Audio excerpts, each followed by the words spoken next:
Muy bien, estamos grabando y vamos a continuar con la lección 4 para nuestro curso El Dios verdadero, las enseñanzas de Jesús. Y hoy estamos estudiando la humillación y la exaltación de Jesús. Como Jesús se tomó la carne humana y vivió aquí en este mundo y pues tenía una vida humilde y no utilizó siempre su poder divino como parte de su humillación, y también vamos a hablar de su exaltación. Él usando su poder divino y siendo exaltado, llegando a la diestra de Dios Padre Todopoderoso. Y vamos a hablar de las etapas de su humillación y de su exaltación.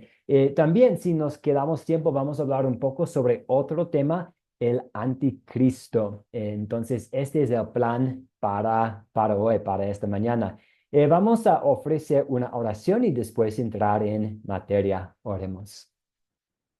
Querido Jesús, te agradecemos que estuvieras dispuesto a sufrir mucho más de lo que nos atreveríamos a sufrir. Te damos gracias por hiciste eso por nosotros. Lograste la victoria completa y ahora reinas sobre todas las cosas. Guíanos con tu palabra mientras continuamos estudiando lo que has hecho por nosotros. En tu nombre, Jesús, oramos. Amén. Muy bien, entonces, ¿cuáles son algunas de las etapas de la humillación de Jesús? ¿Cuáles son como las etapas en la vida de Jesús que podemos ver en los evangelios y también de que escuchamos un poco en las otras partes de la Biblia, en que Jesús no usó su poder divino? O cuáles son las etapas de la vida de Jesús en que Él dejó a un lado su poder divino.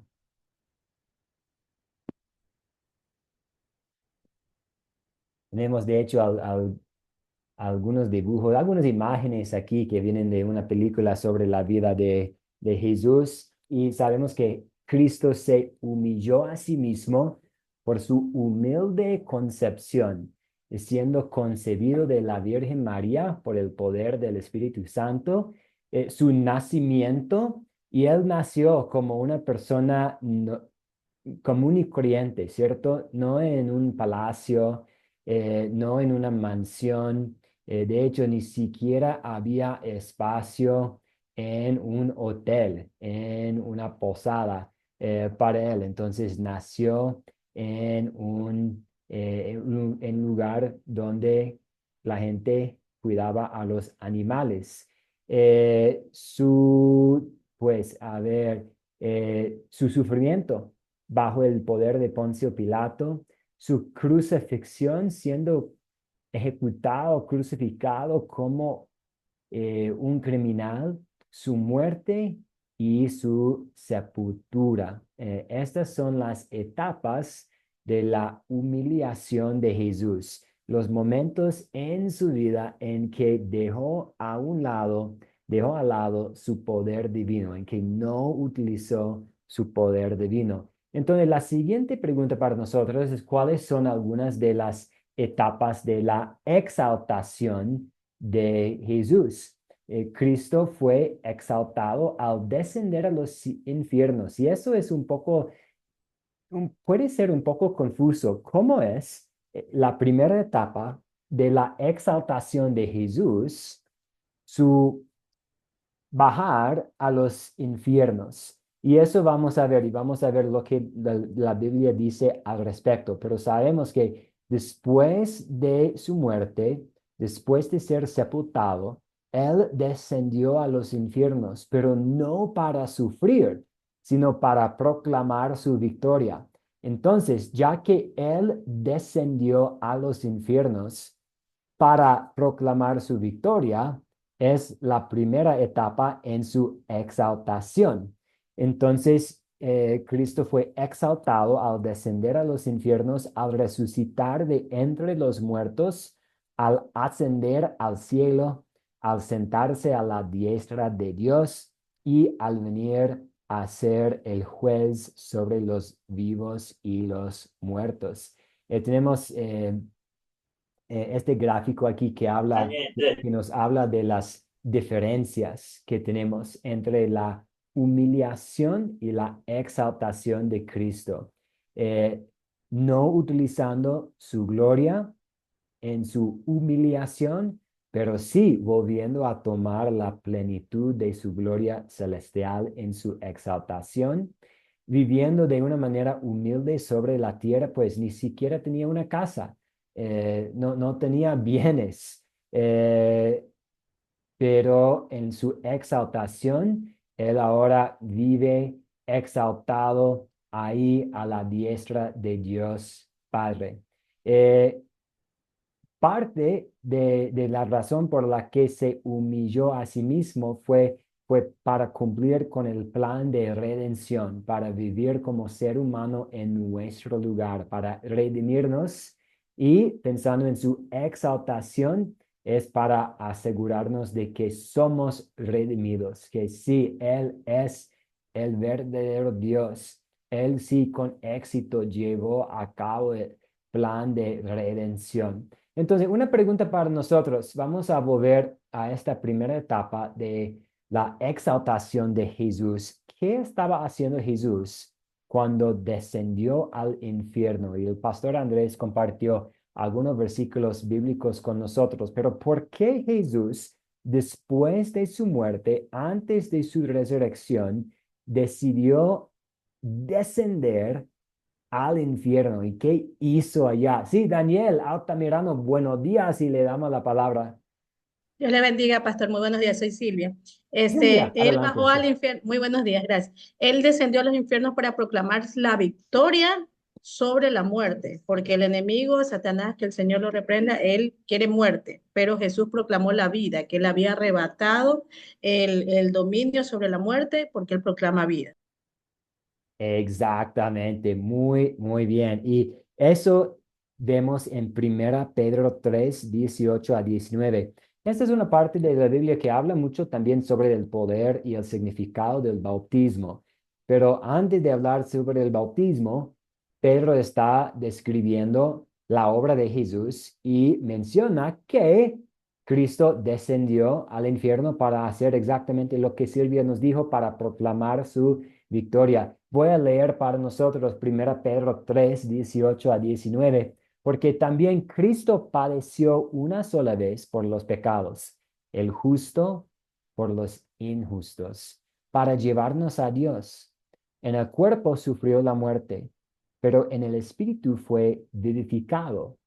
En el espíritu también fue y predicó a los espíritus encarcelados, a los que en otro tiempo desobedecieron en los días de Noé, cuando Dios esperaba con paciencia mientras se preparaba el arca. Entonces habla de la arca y las aguas bautismales. Pero sí, fue para predicar a los espíritus encarcelados. Eso también vemos en Colosenses 2:15, que dice, desarmó además a los poderes y las potestades y los exhibió públicamente al triunfar sobre ellos en la cruz. Entonces, la primera etapa en la exaltación de Jesús fue descender al infierno para predicar y proclamar su victoria. Gracias, Silvia. Quizás usted haya visto imágenes de Jesús en el pesebre. Tal vez ustedes tienen pesebres en la casa que utilizan tal vez para la Navidad, pues nada más como un adorno, no algo para adorar, sino algo como para poner este toque navideño ahí en la casa y pensar y reflejar sobre el nacimiento de Jesús. Y puede ser fácil ver un pesebre y pensar, Jesús es un bebé tan lindo, y puede ser fácil olvidarnos de que este bebé allá también es el Dios creador todopoderoso. Es un contraste impactante verlo indefenso en su nacimiento. Tenemos ahí el verbo que estuvo ahí en la creación del mundo, el mismo Dios, pero como bebé ahí. Y eso vemos pues en varias partes, en varias instancias de su vida. Jesús, un hombre sin hogar. Jesús, un hombre hambriento en el desierto. Jesús, un hombre silencioso ante Poncio Pilato. Jesús, un hombre siendo crucificado y Jesús, un hombre que murió. Y él no se ve muy poderoso en su estado de humillación porque él no está usando su poder divino. Sí, Silvia, adelante. Amén, pastor, exactamente lo que usted dice. Un bebé, lo digo porque tengo tres hijos, un bebé Sí. cuando es súper chiquitito depende prácticamente del papá, de la mamá, hasta para hacer sus necesidades, lo más simple. Entonces, como usted explicó, me impactó mucho, porque es verdad, es el hecho de que un bebito indefenso, como usted dice, alguien que no discutía, alguien que no se defendía, alguien que no contendía, alguien que prácticamente vivía de que le den de comer los discípulos o de que le den de comer las personas a las que él visitaba, tal vez ni siquiera tenía ropa nueva. Entonces era algo difícil de creer para la gente de esa época, cómo alguien así iba a ser el salvador del mundo, cómo alguien así podía salvar. O sea, es algo muy impactante, pastor. Sí, muy impactante. Sí, muchas gracias. De hecho, hace unos años yo escuché un sermón para el día de Navidad y el pastor habló de unos misterios, como quién es una persona que tiene fecha de nacimiento, pero que también hubo ahí en la creación del mundo. Y también, y él dijo también, ¿quién es un bebé que tenía hambre, pero que da comida a todos y comida espiritual a todos? Y quién era un bebé sin poder para cuidarse a sí mismo, que dependía totalmente de su mamá? Por ejemplo, los tres pequeñitos quienes dependen de Silvia, ¿quién dependía de su mamá para leche, para comida, de su papá para protección, pero a la vez es la misma persona que protege a todos y que tiene todo poder y toda autoridad en los cielos y la tierra? Ahí tenemos un misterio y ahí tenemos Jesús, pero él no usando su poder divino. Y él hizo esto para nosotros. Pablo nos dice en en segunda Corintios 8:9, pues ustedes ya conocen la gracia de nuestro Señor Jesucristo, que por amor a ustedes, siendo rico, se hizo pobre, para que con su pobreza ustedes fueran enriquecidos. Y aquí no solamente estamos hablando de la plata, de los bienes, del capital, estamos hablando también de la pobreza y la riqueza espiritual, que Él dejó al lado. Amén. Sí, exactamente, su poder divino se tomó la carne humana para que nosotros algún día podamos ser glorificados ahí en el último día en el cielo para la eternidad. Muy bien, ¿algún comentario, alguna reflexión pensando en Jesús y su humillación y su exaltación, los momentos en que no utilizó su poder divino y también cuando él volvió a usar su poder divino?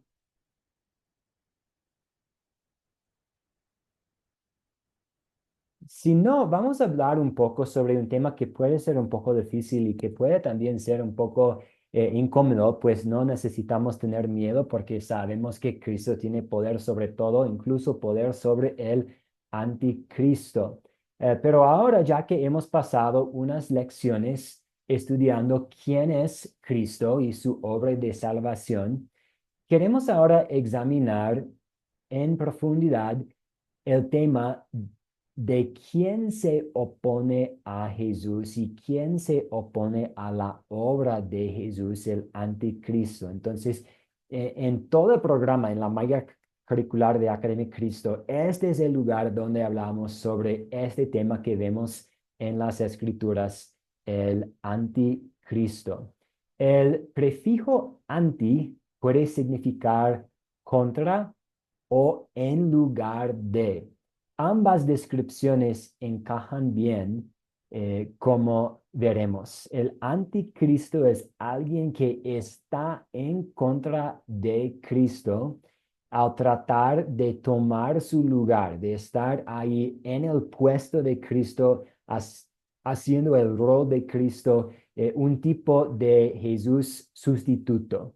Y pronto vamos a ver Segunda Tesalonicenses capítulo 2, que probablemente entre todas las partes de la Biblia nos da la mayor cantidad de información sobre quién es el anticristo y qué hace.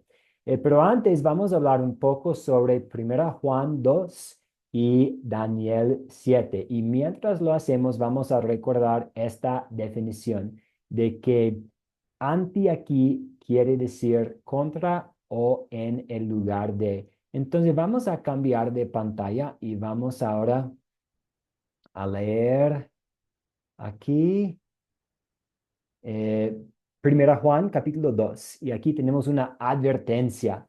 Recordamos que estas cartas de Juan fueron escritas para animar a los primeros cristianos en medio de la persecución y también para advertirles acerca de peligros espirituales. Entonces, Juan, escribiendo a los cristianos, dice, hijitos, han llegado los últimos tiempos. Y así como ustedes oyeron que el anticristo viene, ahora ha surgido muchos anticristos.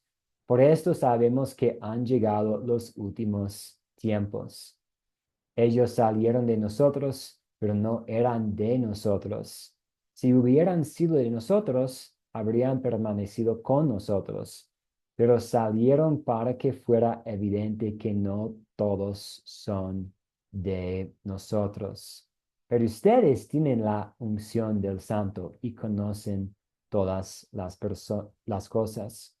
No les he escrito porque conozcan la verdad, sino porque la conocen y porque ninguna mentira procede de la verdad. Y Juan sigue aquí advirtiéndoles a los hijitos, los hijos de Dios, los creyentes, acerca de los anticristos.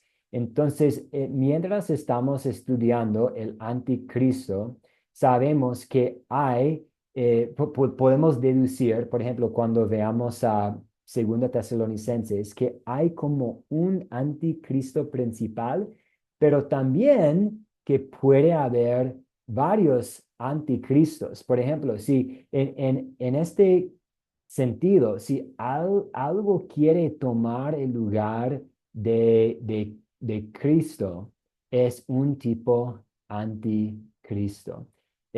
Antes de continuar, ¿cuáles son sus preguntas, sus dudas o qué han escuchado del anticristo antes? Quiero parar solo para escucharles.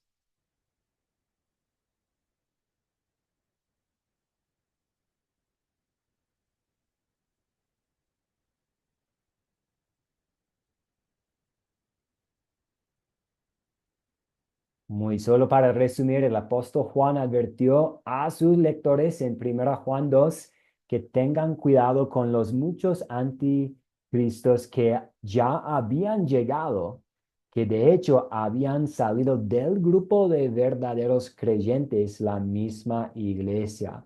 Todo maestro falso es un anticristo en este sentido. Entonces, si yo digo a ustedes, ustedes tienen que cada 8 días concederme el diezmo, 10% de su sueldo. Y si no lo hacen, no van a estar en el cielo.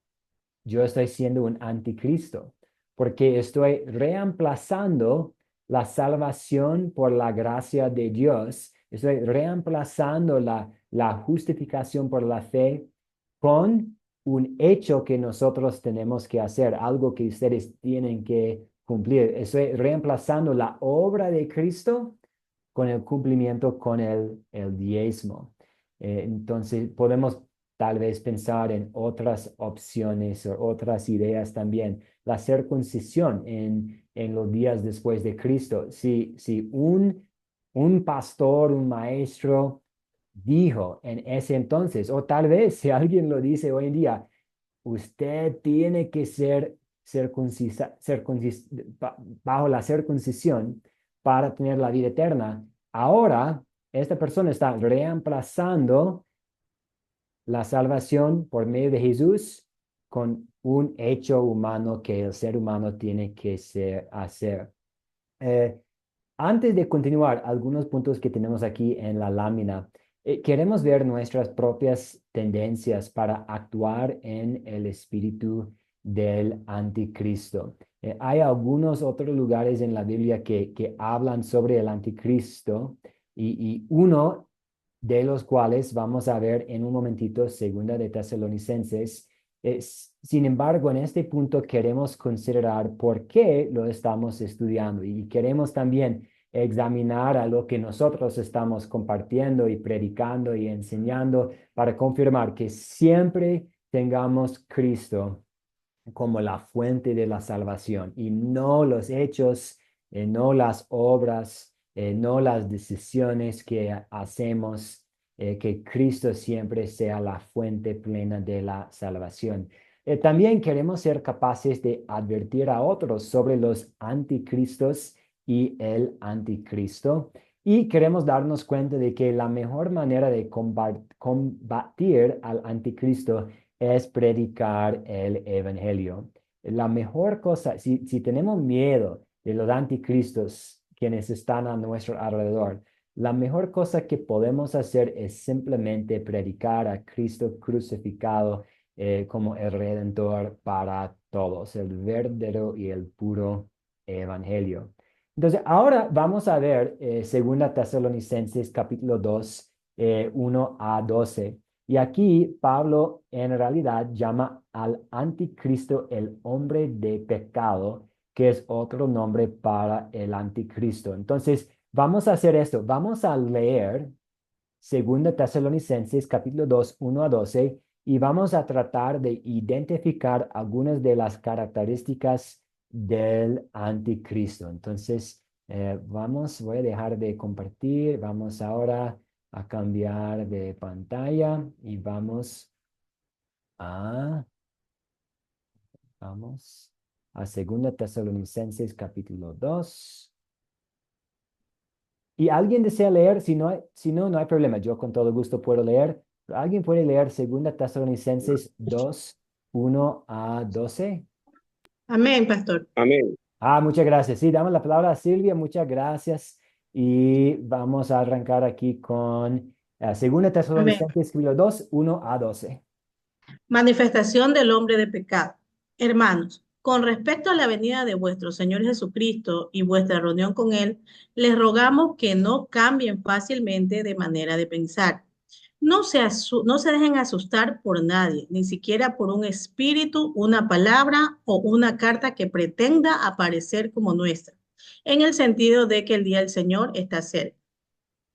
De ninguna manera se dejen engañar, porque ese día no vendrá sin que antes venga la apostasía y se manifieste el hombre de pecado, es decir, el hijo de perdición, el cual se opone y se enfrenta a todo lo que se llama Dios o es objeto de culto. Llega al grado de sentarse en el templo de Dios y de ocupar su lugar, haciéndose pasar por Dios. ¿No se acuerdan de que cuando yo estaba todavía con ustedes les advertía esto? Y ahora ustedes saben bien qué es lo que lo detiene, a fin de que a su debido tiempo se manifieste. Porque el misterio de la iniquidad ya está en acción, solo que en este momento hay quien lo detiene, hasta que él a su vez sea quitado de en medio. Entonces se manifestará ese malvado a quien el Señor matará con el espíritu de su boca y destruirá con el resplandor de su venida. La llegada de este malvado, que es obra de Satanás, vendrá acompañada de gran poder y de señales y prodigios engañosos, y con toda falsedad e iniquidad para los que se pierden, por no haber querido recibir el amor de la verdad para ser salvados. Por eso Dios les envía un poder engañoso para que crean a la mentira, a fin de que sean condenados todos los que, lejos de creer a la verdad, se deleitaron en la injusticia. Amén. Amén. Muchas gracias, Silvia. Entonces, viendo los versículos que Silvia leyó para nosotros, ¿qué sabemos acerca del hombre del pecado, del anticristo aquí?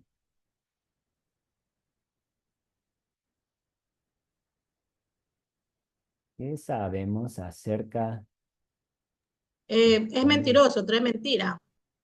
Exactamente. Quiere mentir, va a mentir, mentiroso. Sí.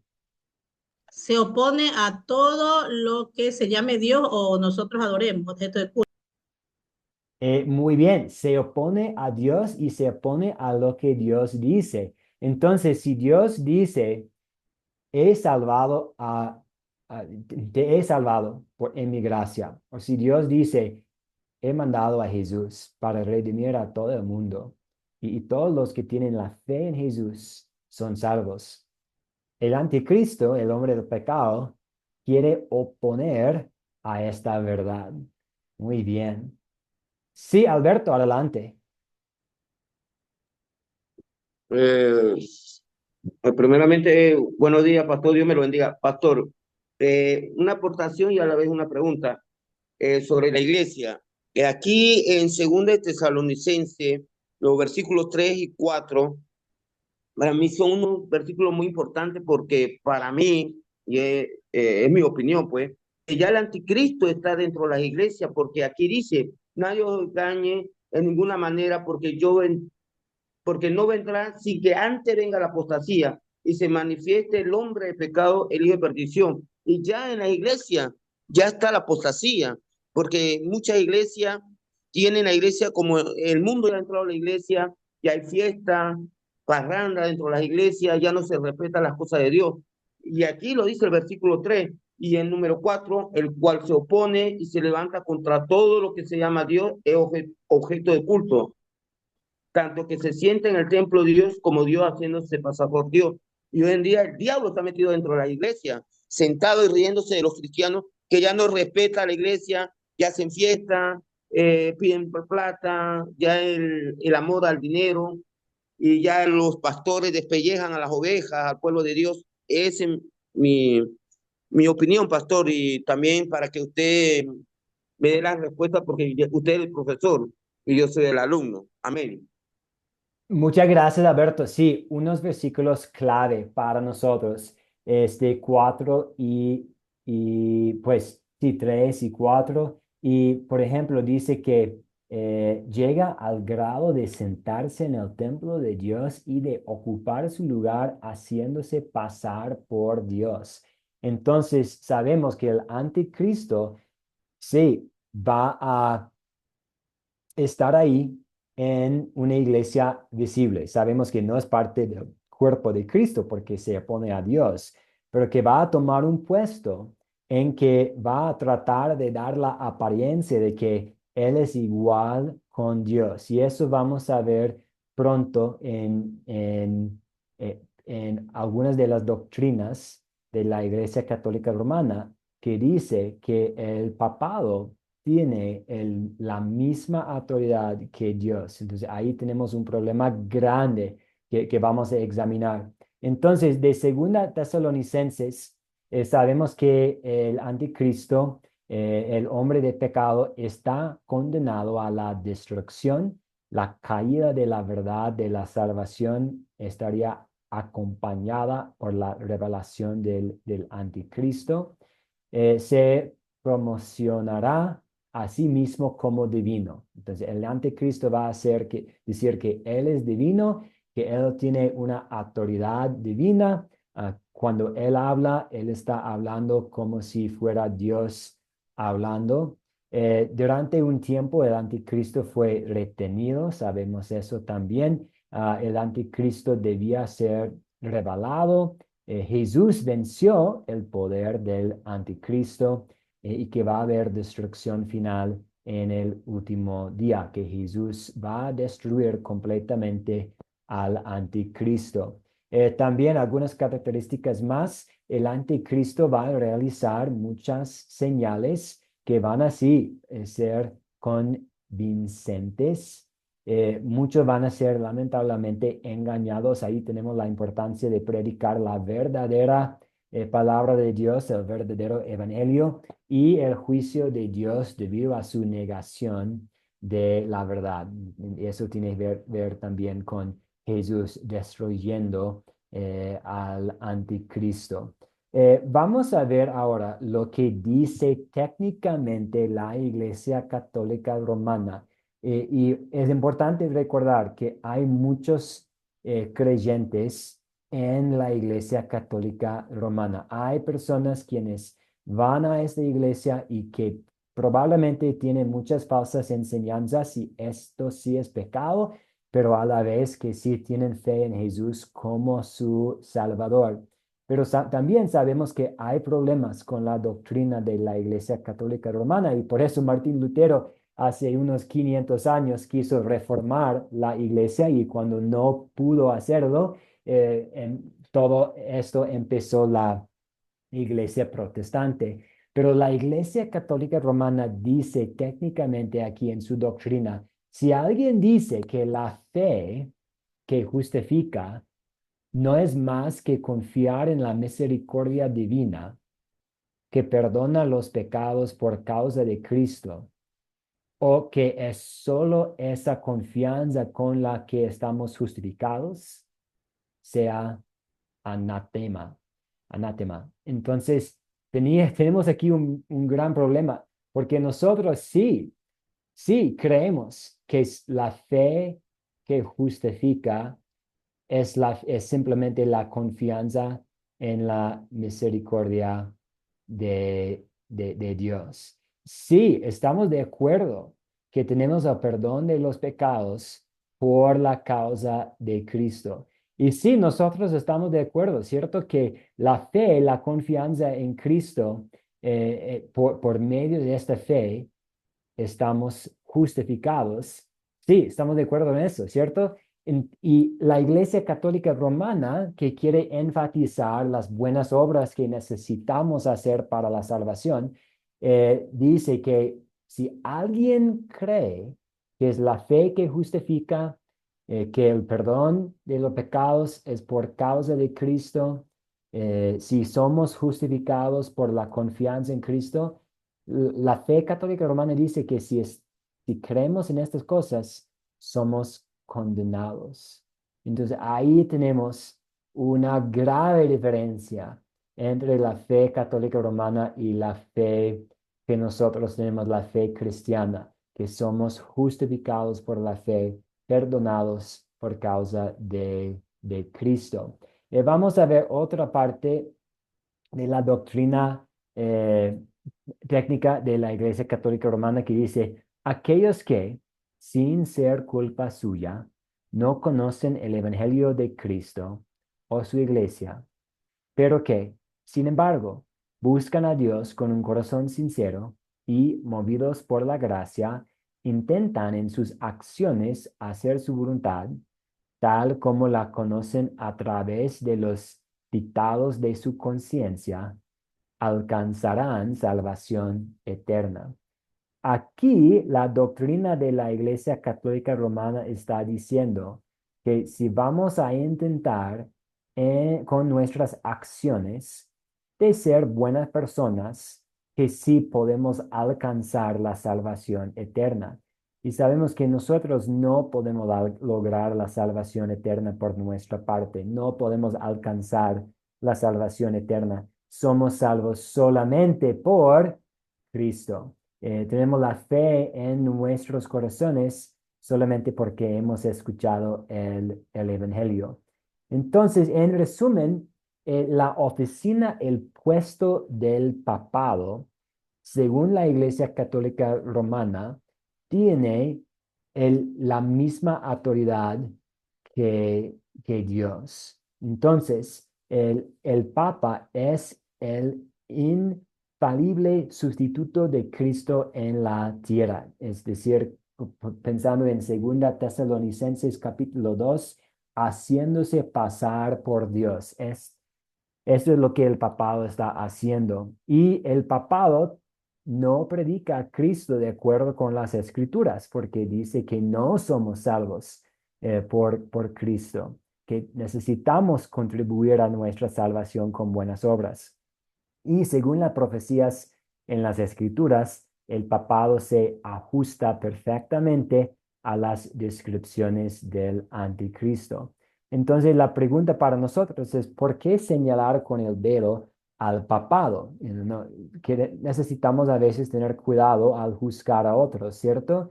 Pero a la vez necesitamos aferrarnos a todo lo que la Biblia dice y no es posible, no podemos negociar en cuanto a lo que la palabra de Dios dice. Eh, si, por ejemplo, si yo digo a mi hija, Emma, tú tienes que ser amable con tus amigos para que Dios sea feliz contigo y te lleve al cielo, estoy actuando en el espíritu del anticristo, porque quité lo que Cristo ya ha dado a mi hija, es decir, el perdón de los pecados y el cielo. Y eso es lo que el papado hace. Quita lo que Cristo ha hecho y lo que Cristo ha dado a las personas, el perdón de los pecados y el cielo. Entonces, ¿cuáles son, hay mucho más que podríamos decir, pero cuáles son sus preguntas, sus dudas? No queremos que, por ejemplo, Juan Pablo II, no queremos que un hombre en específico es el anticristo, sino el puesto, la oficina, el rol del papado que quiere hacerse pasar por Dios, que dice que tiene el mismo poder y la misma autoridad que Dios y que reemplaza lo que Cristo ha hecho con otras cosas, sí es el cumplimiento de la profecía del anticristo. ¿Cuáles son sus preguntas? Entiendo que puede ser un tema un poco difícil. Entonces, ¿cuáles son sus reflexiones, sus comentarios, sus aportes? Alberto, sí, adelante. Bueno, mi aportación, pastor, es la siguiente. Ya el anticristo, para mí, ya el anticristo está en Roma, allá en el Vaticano, porque el Vaticano es tan chiquito, pero es el más millonario del mundo. Y ahí está el anticristo, porque ahí está el falso profeta, están todos los grandes líderes, están los fariseos, escribas, dentro de ese Vaticano. Y del Vaticano mandan todas las órdenes para atacar a Israel. Ya Israel se está viendo atacado por el gran Vaticano. Por eso son los grandes desastres en Israel por el papado. Y ya el papado está dando órdenes que ataquen a la iglesia evangélica y ya el papado está persiguiendo a los hijos de Dios en todas partes del mundo. Por ejemplo, aquí en Panamá, ya en los metros, en los trenes, en los buses, están bajando a las personas que predican la palabra de Cristo Jesús. Ya en Panamá hay persecución, pero dicen, no, eso es en China, en Rusia, se basan en eso, pero ya en Panamá está la persecución, los que predican en los buses, en los trenes y en las calles. Le echan la policía a uno, inclusive los policías han llegado a ponerle las esposas a los que predican la palabra de Cristo Jesús. Y bueno, lo bajan de los buses, y si no le ponen, lo bajan del bus, de los trenes, y uno le dice, no, no tengo el dinero, no, bájense de los buses, porque aquí está prohibido en el metro predicar la palabra de Dios, e inclusive ya están poniendo multas excesivas, y ya, ya en los metros, en los buses, no permiten predicar la palabra de Dios. Esa es mi aportación, pastor, para que otros hablen. Sí, gracias por su aportación, Alberto. Y sí, podemos ver muchos abusos en la Iglesia Católica Romana. Es cierto, estuve leyendo que la organización con la más plata y la cantidad más grande de propiedades en el mundo, sí es el Vaticano, es la Iglesia Católica Romana. Puede ser que la iglesia de los santos del último día, los mormones, ellos están ganando mucho en cuanto a su ritmo. Lamentablemente también esta iglesia tiene mucha plata, mucho capital. Podemos ver esto y tener mucho cuidado. pero también lo más importante es notar que el papado quiere reemplazar la salvación por la fe en Cristo con las obras, con lo que nosotros estamos haciendo, reemplazando la obra redentora de Cristo con otras personas. Y eso nos lleva de vuelta a la definición de anti, entonces, en lugar de Cristo, las obras, en lugar de Cristo, las tradiciones, en lugar de Cristo, ser una buena persona. Y entonces ahí tenemos el problema más grave con la doctrina del Vaticano, el reemplazar a Cristo con otras personas, otras cosas, sí. Muy bien, muchas gracias. Y si tiene alguna pregunta, alguna duda que desea compartir conmigo por interno, con todo gusto lo recibo. Muchas gracias por la participación. Como es nuestra costumbre, voy a compartir la tarea con ustedes esta noche, después de nuestra clase en vivo esta tarde, para no confundir a los otros compañeros con cuál es la tarea para esta noche. Nos vemos, hoy el tiempo corre, ¿cierto? Hay miércoles, entonces nos vemos entonces el lunes después de este fin de semana. Muchas bendiciones a cada uno de ustedes, que Cristo siempre sea la fuente de nuestra salvación. En Él tenemos todo lo que necesitamos, en Él somos seguros, en Él tenemos el perdón y la vida eterna. Entonces vamos a cerrar en su nombre. Señor Jesús, te damos gracias por todo lo que tenemos en ti, el perdón de los pecados y por lo tanto la paz que viene a saber que hemos sido reconciliados con Dios por medio de ti. Tenemos un lugar en el cielo, pues tú nos has dicho que estás preparando un lugar para nosotros en el cielo. Pedimos que sigas siendo con nosotros, dándonos todo lo que necesitamos. Pedimos eso y tu bendición sobre el resto de nuestro día. En tu nombre, Jesús. Amén. Amén, amado pastor, Dios le bendiga. Igualmente, muchas bendiciones. Que esté muy bien. Gracias, igualmente, pastor. Gracias. Lindo día a todos. Bendiciones, pastor, y bendiciones a todos los hermanos de este grupo por la mañana. Que Dios me los bendiga a todos. Amén. Igualmente, muchas bendiciones. Chao, cuídense mucho.